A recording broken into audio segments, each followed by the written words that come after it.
Dust off your back, don't look back. Give all the dollars, you know, a fake heart attack. 'Cause you were made for this. You can feel it inside your bones. You were made for this, and it's time you let the world know who you are, what you know, it's happening right now. So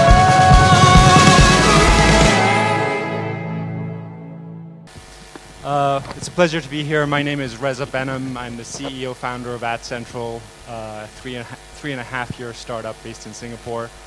I have the pleasure to moderate today's mini panel. Mini in terms of size, but I'm sure we'll get a lot of good information and a good discussion going.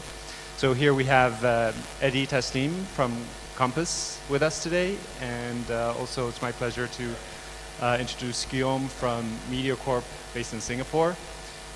We were hoping to have SPH on the panel as well, but unfortunately we were turned down. So hopefully next time. So Eddy, Guillaume, please give us a quick rundown of the kind of activities Compass and Mediacorp are involved in and how the group is set up before we actually get into the core of the discussion.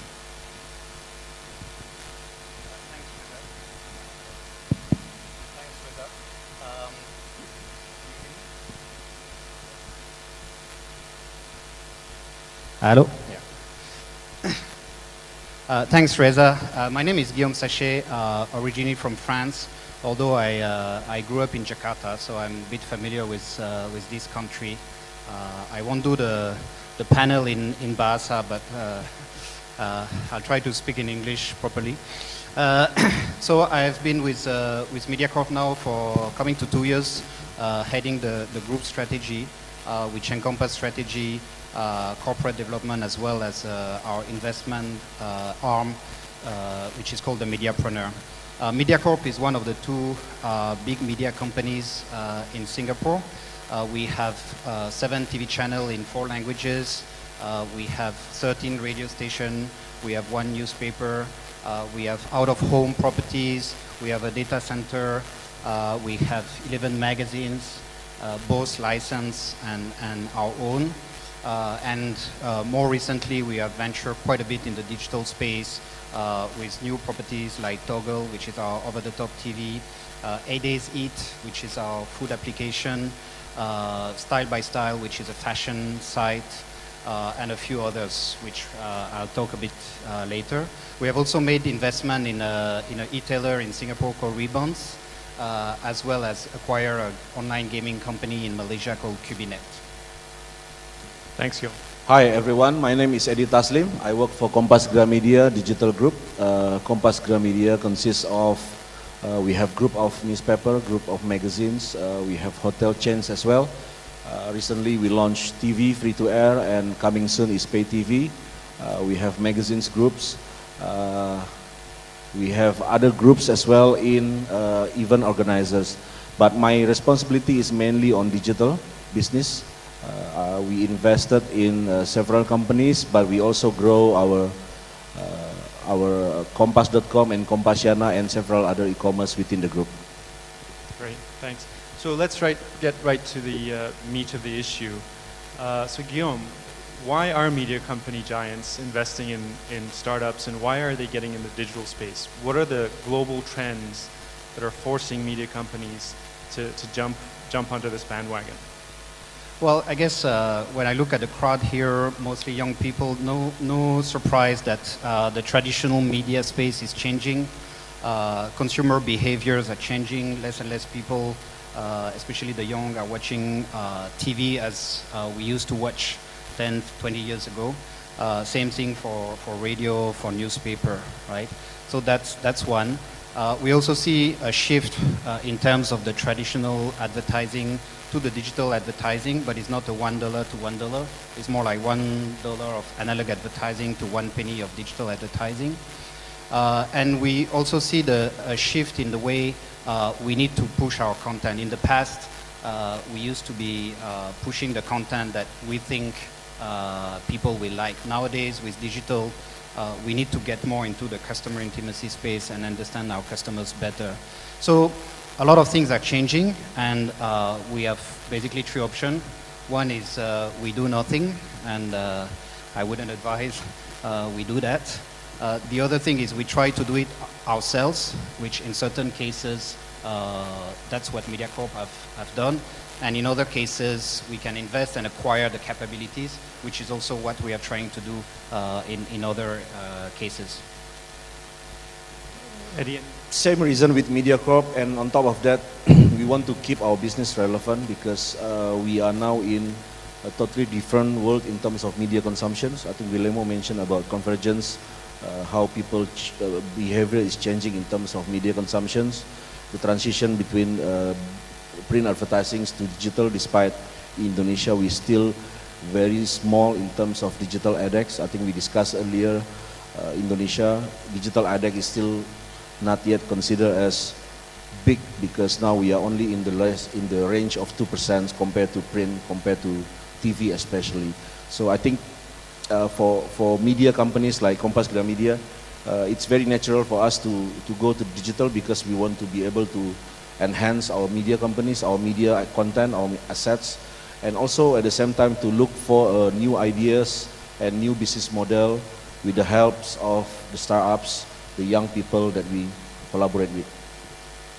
So on that point, actually, it's worth noting that in the UK and in Denmark, digital spend, advertising spend, has now surpassed TV to be number one in terms of ad spend. So I think that's probably the future that we're heading to in some of these other markets as well.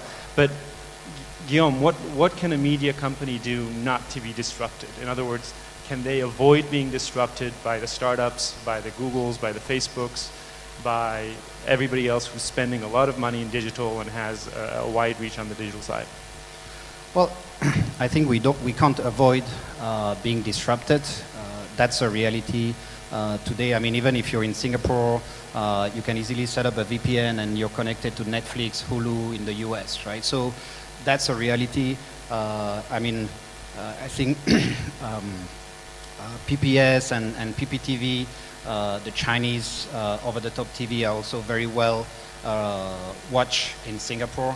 I think one of them was saying they have about 400 subscribers in Singapore without doing anything, right? So we can't avoid being disrupted, but we can react to it. We can try to ride on the same wave. So in Mediacorp, we have launched our own over-the-top TV platform, for example, called Toggle. And that's a way to also not only be on the same par as the other players, but also in a way try to disrupt the pay TV market, right? In the US, they call it the cord cutting, where the Hulu and Netflix have disrupted the cable operator. So as Mediacorp, we think we can also be a disruptor and not just be disrupted. Yeah, but do you have the right assets, the right teams, the right engineers to tackle a problem like that? Or how do you overcome that if you don't? Well, we have a lot of assets because we have original content, exclusive content, because we produce some content. So that's a big asset to us. In terms of engineers, yeah, we have to build those capabilities. We have to hire or we have to acquire, right? And that's where we have set up our own Mediapreneur Fund and our own incubator, so that it's not only organically that we are going to build those digital platform, but it's also through the acquisition and the investment into startups, which we will be working very closely as partners, arm's length, in order not to change the culture and the mindset of innovation that those startups has, but really to complement our own teams. So Eddy, you and I were talking over lunch a little bit. Can you tell us a little bit how you've managed to incubate a digital company within a traditional media company, and what things you had to do to make that happen? And how did you create this company and incubate it without it being overwhelmed by the traditional business? The history of the company itself comes from a print companies from Kompas Daily, right? Back in '98, we decided to separate digital companies, but within 10 years since the launch of the company at that time, there really nothing much going on because it was just nice thing to have. And only since 2008, when the CEO decided to give us a new mission, a new fund to grow the business and really believe in the digital business, at that time we are starting to grow. The key factors that I can think of is in 2008, we have an independent policy in terms of running the business. Because before that, Kompas.com and several other news sites within our group is only the companion of the print business, right? It's an added value of our magazines, it's an added value of our newspaper. As long as that keep happening, it will not pick up because the cultures and also the business aspect of print and digital is very different. I think we all know that. But in Indonesia, where print index is still about 24%, selling print is much easier, and you have a lot of more money in selling print, and very easy to do that because you're only talking about price and negotiations. But digital, you have a lot of definitions and terms and a lot of technical aspects, and that whole issue make us really decided in 2008 that we have to really separate the company. We need to have everything independent team. So starting from sales team, editorial team, every team is independent. It's not within the print companies. We have to have our internal department for almost every business. So I think that's the key factors, and I believe in our case, probably it's only in our case, that's the best solutions that we can come up, because by having independent team that really focusing on online, we can really create more creative, be more productive in terms of running digital. Because with all the reasons that I mentioned earlier, I think Indonesia is still an early phase, and we need to have the independent of running things, not just content, but also business-wise. I think that's really the key factors. Yeah, and I just want to add, because, well, first of all, I'm quite impressed because they started very early, 2008, but it's a constant reflection within Mediacorp about, do we set up a separate entity to look at digital, or do we keep it as part of Mediacorp, right? And there are pros and cons. Obviously, having a separate entity is all about having a different culture, different mindset, maybe different type of incentives, so that people really think digital differently from the way we have been running our business in the past. Obviously, the cons is that then you create double culture, double structure within the Mediacorp group, right? But it's a constant reflection. We were in China recently. We met with Phoenix TV. They have set up iFang as a separate company, and a lot of companies, media companies, are getting into that model recently. So, Eddy, it sounds like you completely isolated the digital team, gave them all the resources they needed, and almost disrupted the mothership. Can you talk about the dynamic? But that's the evolutions. I think we tried in 2010, 2 years after we relaunched the site, we tried to integrate at least the sales department, the sales and marketing department. But what happened is, the one that I mentioned earlier, in the position is, Kompas Daily position in Indonesia is really strong. When you start to selling advertising in Kompas Print, you're only talking about price, right? The intent is there. The only problem is how much. We only negotiations and everything.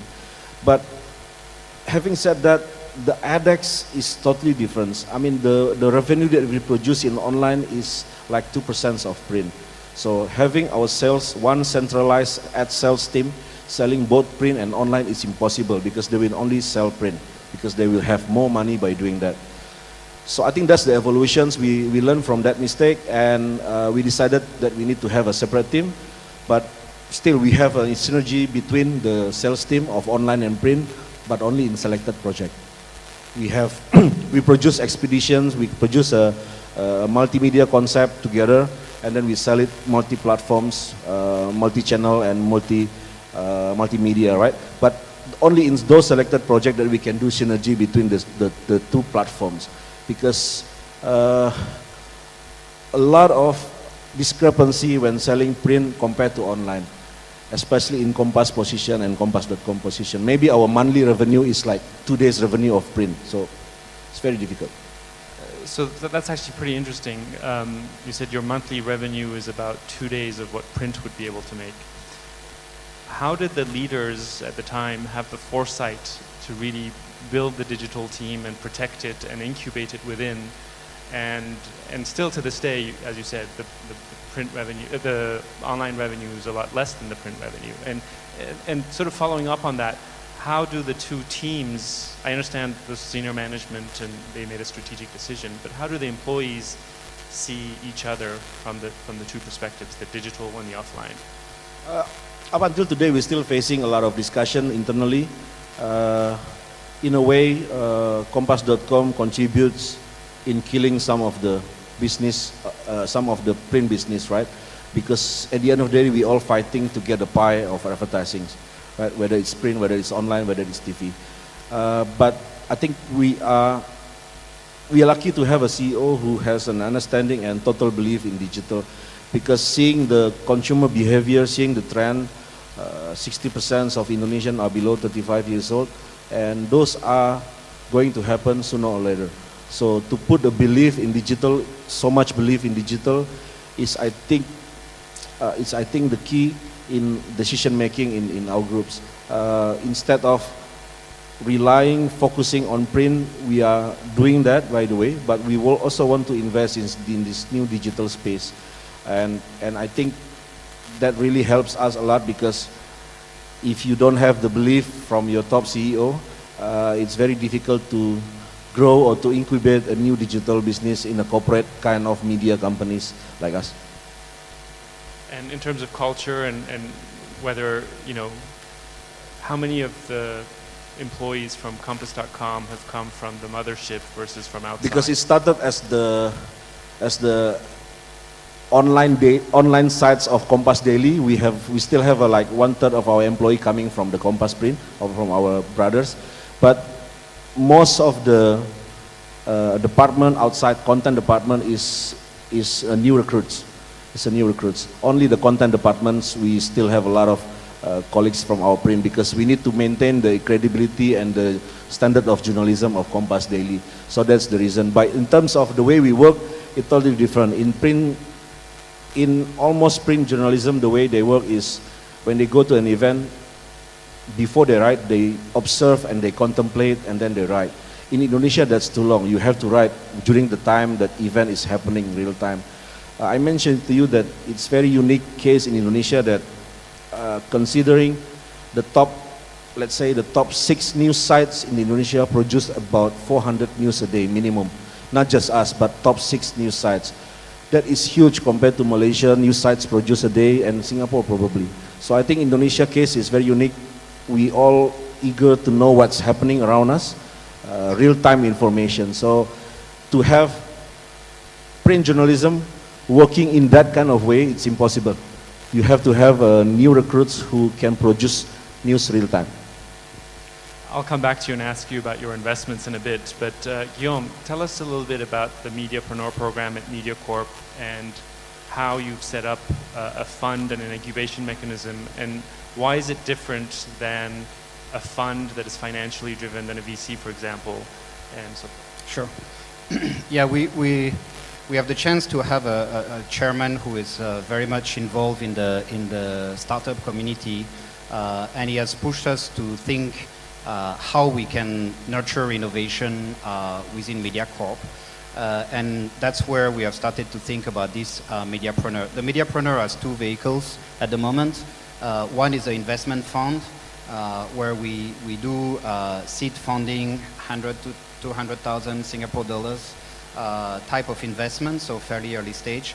And more recently, we have launched an incubator, which is even earlier, which is really at the prototyping proof of concept level of the startup, where there is very little funding, less than 30,000 Singapore dollars.